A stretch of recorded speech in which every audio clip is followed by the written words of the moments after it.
बीते कई दिनों से राजस्थान में एक बहुत ज़्यादा पॉलिटिकल क्राइसिस हमें देखने को मिल रहा है कि कौन राजस्थान का मुख्यमंत्री होगा या रहेगा, या वहाँ पे बदला जाएगा, क्या बीच में दोबारा से चुनाव होंगे, या फिर क्या नाम है जो मुख्यमंत्री हैं वो ही कंटिन्यू रहने वाले हैं। और ये सारा जो सिनेरियो है वो क्रिएट हुआ है किसकी वजह से, जो कांग्रेस अध्यक्ष पद के जो चुनाव होने हैं ना, उसकी वजह से काफ़ी हद तक हमें कह सकते हैं पूरी प्रॉब्लम ये क्रिएट हुई है, सारा पॉलिटिकल इंस्टेबिलिटी वहाँ पर आई है। क्या पीछे इसके पीछे कारण है, क्यों ये पॉलिटिकल क्राइसिस वहाँ पे देखने को मिल रहा है, क्या उनकी मांग है, किस कौन कौन से ग्रुप्स में वहाँ पे जो राजस्थान है उनकी जो गवर्नमेंट है वो पूरी डिवाइड हो चुकी है, क्या है कांग्रेस के अध्यक्ष पद के चुनाव, अब तक कौन कौन लोग कांग्रेस के अध्यक्ष बने हैं, ये सारे ही सवालों के जवाब आपको हमारी आज की वीडियो में मिलने वाली है। और बहुत सारी इंटरेस्टिंग चीज़ें आपको कांग्रेस के अध्यक्ष पद के चुनाव से रिलेटेड भी जानने को मिलेंगी, और ये भी जानने को मिलेगा कि ऐसा क्या है जो गहलोत को लेकर इतना ज़्यादा कॉन्फ्लिक्ट क्रिएट हो रहा है। सो बिगिनिंग फॉर विकुंज में आपका स्वागत। तो सबसे पहले ये जान लेते हैं कि सबसे बड़ा सवाल ये आ रहा है राजस्थान के पॉलिटिकल क्राइसिस में कि राजस्थान के मुख्यमंत्री कौन होंगे, क्योंकि अभी जो एट प्रेजेंट जो वहाँ के मुख्यमंत्री अशोक गहलोत, तो वो वहाँ से क्या इस्तीफा दे चुके हैं, जैसा कि अगर मैं बताऊँ तो। और बीते 5-6 दिनों से क्या है वहाँ पर पॉलिटिकल इनस्टेबिलिटी देखने को मिल रही है। दैट मीन्स की डिमांड की जा रही है कि वहाँ के नए मुख्यमंत्री बनाए जाए। अब देखिए उन्होंने इस्तीफा क्यों दिया था, क्योंकि वो कांग्रेस अध्यक्ष पद का चुनाव लड़ना चाहते थे। बट आज की बैठक के बाद जब उन्होंने सोनिया गांधी से मुलाकात की तो उसके बाद उन्होंने क्या मना कर दिया, क्लियर आउट कर दिया है कि वो अध्यक्ष पद का चुनाव नहीं लड़ेंगे। तो अब सबसे बड़ा सवाल आता है कि अगर वो अध्यक्ष पद का चुनाव नहीं लड़ेंगे, ठीक है ना, तो क्या होना है। अब मैं आपको ये बता देती हूँ कि सबसे पहली बात तो अभी बीते कुछ दिन पहले क्या हुआ था कि जो राजस्थान के जो विधानसभा अध्यक्ष है सीपी जोशी के पास क्या है 92 के समथिंग 92 विधायकों ने एक सामूहिक इस्तीफे को साइन किया और जाकर दे दिया। कि क्यों दिया इन्होंने, क्योंकि वहाँ की जो गवर्नमेंट है वो 2 पार्ट्स में डिवाइड हो गई थी, एक तो गहलोत खेमा, दूसरा सचिन पायलट का खेमा।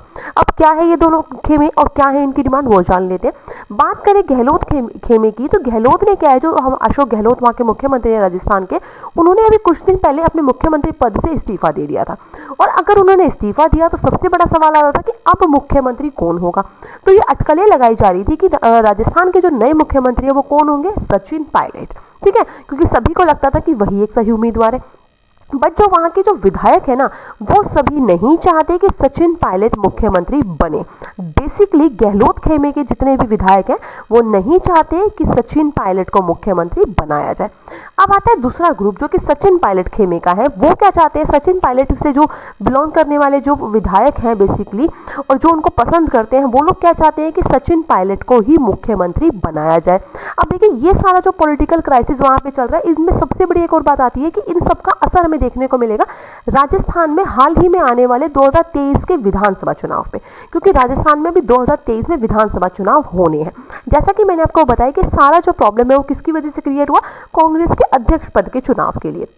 अगर मैं आपको बता दूं तो जिसके लिए अब क्या है गहलोत ने मना कर दिया, अशोक गहलोत ने, कि वो अध्यक्ष पद का चुनाव नहीं लड़ेंगे। इसके अलावा अगर मैं बात करूं तो अध्यक्ष पद के चुनाव के लिए शशि थरूर ने अपना नामांकन भरा है। मध्य प्रदेश के पूर्व सीएम दिग्विजय सिंह भी अपना नामांकन भर रहे हैं। उनका कहना है वो जब कल आखिरी तारीख है 30 तारीख, तो वो कल अपना नामांकन भरेंगे। इसके अलावा बात करें अगर हम राजस्थान की, जो कि हमारा मेन मोटो है, राजस्थान में जो रूलिंग गवर्नमेंट है, दैट मीन्स कि अभी जो गवर्नमेंट है वहाँ पे अगर मैं बात करूँ तो टोटल जो सीटें है ना राजस्थान में वो है 200 में से अगर मैं बात करूँ तो 103 एमएलए के सपोर्ट के साथ वहां पे इस टाइम पे रूलिंग गवर्नमेंट ने अपनी सरकार बनाई हुई है। दैट मीन्स अशोक गहलोत की जो सरकार है वो बनी हुई है। इसमें 88 कांग्रेस से बिलोंग करते हैं, आरएलडी से 1 है, इंडिपेंडेंट 10 है और बीटीबी से 2 है, और सीपीआईएम से है क्या है 2, ठीक है। इन सब ने मिलकर अपनी गवर्नमेंट बना रखी है। इसके अलावा क्या है, सचिन पायलट का कहना है कि उनके साथ 19 विधायक है जो उनका समर्थन कर रहे हैं, जिनके के साथ वो कह सकते हो कि ये इस चीज की उम्मीद लेकर चल रहे हैं कि वो मुख्यमंत्री बन जाए। बट यहाँ पर एक चीज आप देख रहे होंगे कि अब तक बीजेपी का कोई भी हमें पक्ष देखने को नहीं मिला। क्यों? क्योंकि बीजेपी का वहां पर कोई भी स्ट्रॉन्ग ये कह सकते हो बेस नहीं है फिलहाल के लिए, और उनके पास ना ही उतने विधायक है जिससे कि वो क्या कर सके, सरकार को पलट सके या फिर अपनी सरकार बना सके किसी के भी साथ मिलके। तो कह सकते हैं कि इसी वजह से वो अभी शांत बैठे। अब बात करते हैं कि सचिन पायलट और अशोक गहलोत इतना ज्यादा कॉन्फ्लिक्ट क्यों हो रहा है दोनों के बीच में। ऐसा क्यों है कि उनको मुख्यमंत्री बनाने से, सचिन पायलट को मुख्यमंत्री बनाने से लोगों को इतना ऐतराज है। बात करते हैं पहले अशोक गहलोत की, तो अशोक गहलोत क्या है, राजस्थान के 3 बार मुख्यमंत्री बन चुके। 1998 में वो बने, 2008 में और 2018 में। जब 2018 में जब वो मुख्यमंत्री बने थे ना, दिसंबर 2018 में जब मुख्यमंत्री पद के लिए चुनाव हुए थे, तो सचिन पायलट भी मुख्यमंत्री बनना चाहते थे और इसके अलावा अशोक गहलोत भी, उन्होंने तो दोनों ने चुनाव लड़ा। बट बात करें तो सचिन पायलट को मुख्यमंत्री नहीं बनाया गया और उनको उप मुख्यमंत्री बनाया गया, और क्या है, अशोक गहलोत को मुख्यमंत्री बनाया गया। और इसी वजह से जुलाई 2020 में सचिन पायलट ने क्या किया, अपने 18 विधायकों को साथ में लेकर पार्टी से बगावत कर दी। जिसके बाद क्या है, कांग्रेस के जो आला कमान के जो वहाँ के जो कमेटी है, कांग्रेस कमेटी, उन्होंने क्या है, उनको सचिन पायलट को प्रमुख और उप मुख्यमंत्री पद दोनों से बर्खास्त कर दिया और गहलोत सरकार बच गई। ठीक है ना। जिन 18 विधायकों के साथ वो सपोर्ट अपना लेकर हटे थे वे सचिन पायलट, उन सबका सपोर्ट क्या है, ना होने के बावजूद भी उनकी सरकार कह सकते हो बच गई और सचिन पायलट को पार्टी से निकलना पड़ा। ठीक है, ये एक बहुत बड़ा इश्यू माना जाता है, जिसकी वजह से वहाँ पे जो गहलोत खेमे के जो लोग हैं वो नहीं चाहते कि सचिन पायलट को मुख्यमंत्री बनाया जाए। अब बात आती है कि जो गहलोत खेमे के जो लोग हैं, जो विधायक हैं, उनकी 3 सबसे बड़ी मांग है। कौन कौन सी है? पहला तो कि सीएम जो चयन होना है ना राजस्थान का, वो तब किया जाए जब क्या है, कांग्रेस अध्यक्ष के चुनाव हो जाए। अब बता दूं, कांग्रेस अध्यक्ष के चुनाव होने हैं 17 अक्टूबर को और रिजल्ट आना है 19 अक्टूबर को। तो दैट मीन्स कि वो चाहते हैं कि मुख्यमंत्री पद का चुनाव कब हो, 19 अक्टूबर के बाद हो। दूसरी उनकी डिमांड है कि जो 102 उनके जो विधायक है ना, उन्हीं में से सीएम को चुना जाए। अगर अशोक गहलोत सीएम नहीं रहते तो उनके अलावा कौन बनेगा, ये इनमें से डिसाइड हो, 102 में से। और इसको डिसाइड करने में तीसरी सबसे बड़ी डिमांड क्या है कि अशोक गहलोत अपनी सहमति दे। दैट मीन्स कि अशोक गहलोत के कहने पर बने कौन अगला मुख्यमंत्री बनेगा। अब मैं बता दूं तो एक सबसे बेटर ऑप्शन देखा जा रहा है अशोक गहलोत की जगह पर। देखिए, जो लोग सचिन पायलट को पसंद नहीं कर रहे, उनके ऑल्टरनेटिव के तौर पर क्या है, ये कहा जा रहा है कि जो विधानसभा अध्यक्ष है सीपी जोशी, उनको राजस्थान का मुख्यमंत्री बना दिया जाए। अब ऐसा क्यों? क्योंकि ये अगर मैं आपको बताऊं तो अशोक गहलोत एंड सीपी जोशी, इन दोनों के बीच में कहते हैं कि बहुत मधुर संबंध है फिलहाल। बट पहले क्या है, 2008 में क्या है, इन्होंने ही इनको टक्कर दी थी। दैट मीन्स ये दोनों आमने सामने थे मुख्यमंत्री पद के चुनाव के लिए। बट हाल में क्या कहे कि ये दोनों के बीच में संबंध काफ़ी अच्छी है। दूसरा, सीपी जोशी काफ़ी अनुभवी नेता है, काफ़ी पुराने हैं। इसके अलावा हाल ही में एक चीज़ देखने को मिली थी कि इनके बेटे को क्या है, राजस्थान में जो वहाँ की जो क्रिकेट एसोसिएशन है उसका अध्यक्ष बनाया गया था। दैट मीन्स सीपी जो वैभव, ठीक है ना, तो उनके बेटे को उन्होंने क्या है, उसका अध्यक्ष बनाया, वैभव गहलोत को। ठीक है। इसके अलावा जो पायलट गुट के जो विधायक है ना, उनको ये लगता है कि उन्होंने जो अशोक पायलट गुट के विधायकों को अयोग्यता नोटिस भी भेजा था, किसने, सीपी जोशी ने, जब उन्होंने बगावत की थी। तो ठीक है, तो ये कुछ एक चीज़ें थी। अब मैं एक और खास बात बताती हूँ कि जो राजस्थान की जो पॉलिटिक्स है ना, वो बड़ी ही अलग अंदाज में इस टाइम पे चल रही है। क्यों? क्योंकि राजस्थान में पिछले कई सालों से कोई भी एक पार्टी ने लगातार रूल नहीं किया। दैट मीन्स ऐसा नहीं है कि कांग्रेस आई तो कांग्रेस के बाद नेक्स्ट टाइम अगेन कांग्रेस आ गई, नहीं। कभी कांग्रेस फिर बीजेपी, कांग्रेस बीजेपी। कुछ कारण है इसके पीछे। क्यों? क्योंकि लोगों का किसी भी पार्टी पर भरोसा नहीं बन रहा। पहला कारण तो ये है। दूसरा कारण है कि वहाँ पे सिर्फ 2 ही पार्टी अहम है, कांग्रेस और बीजेपी। कोई और तीसरी पार्टी वहाँ पर ऑप्शन के तौर पर है ही नहीं लोगों के पास। तो ये सबसे बड़ा कारण है। तीसरी सबसे बड़ी बात आती है कि वहाँ पे अच्छी गुणवत्ता, शिक्षा की गुणवत्ता अच्छी नहीं है वहाँ पे, ना ही अच्छा इंफ्रास्ट्रक्चर है स्कूलों में। तो कह सकते हो कि शिक्षा की हालत वहाँ पे बहुत ज़्यादा खराब है, जिसकी वजह से लोग कोशिश करते हैं कि क्या पता इस बार जो सरकार आएगी वो कुछ अच्छा कर दे। नेक्स्ट है, वहाँ पे जातिवाद की बहुत अहम भूमिका है, जिसकी वजह से लोग वोट देते हैं। इसके अलावा किसानों की स्थिति भी कम बारिश की वजह से क्या है, बहुत ज़्यादा खराब है।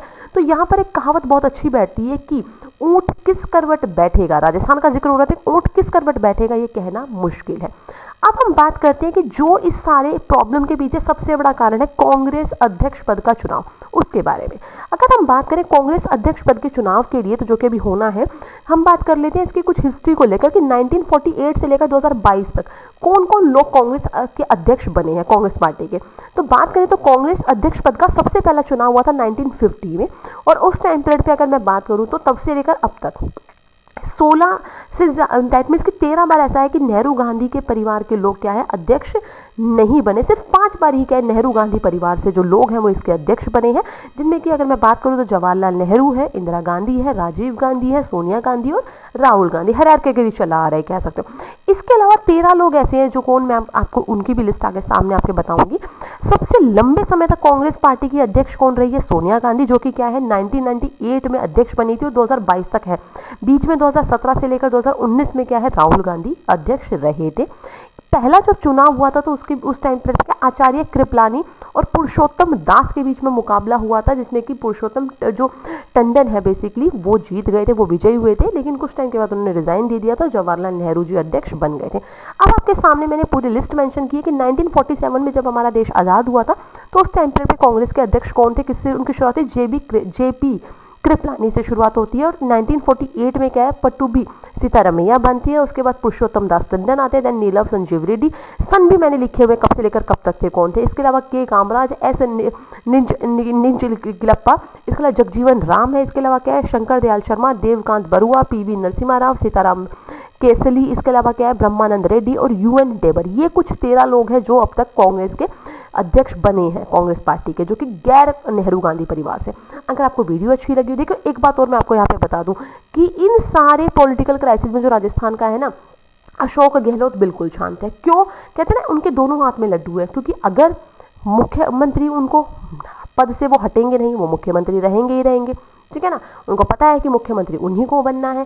और दूसरी तरफ देखें तो अगर वो अध्यक्ष पद के चुनाव के लिए खड़े होते हैं तब भी उनके पास बेटर ऑप्शन है। तो कह सकते हो कि उनके दोनों हाथ में लड्डू है, इसी वजह से वो पूरे सिनारियो को बड़े आराम से देख रहे हैं। जैसा कि उनका कहना है कि उनको नहीं पता था कि विधायकों ने कब इस्तीफा दे दिया, तो ऐसा कहना मुश्किल है कि पार्टी के नेता को ही नहीं पता लग रहा कि पार्टी के बाकी विधायक कब इस्तीफा जाकर देकर आ गए।